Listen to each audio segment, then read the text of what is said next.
Assalamualaikum sahabat. Ni adalah step kedua lepas yang tumis rempah tadi. Tumis kari ikan sampai pecah minyak kan. Lepas tu letak air. Sebab saya tak letak santan, letak air. Dan letak ni lah sardin tin. Saya meletakkan sedikit serbuk kunyit, sedikit garam dan sedikit cukup rasa lah.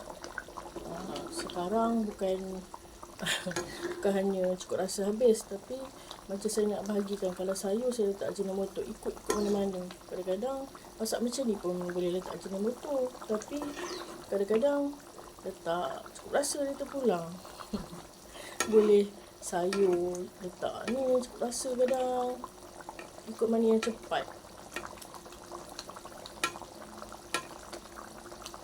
Tak payah tunggu cukup rasa habis. Sebab ajinomoto pun ada.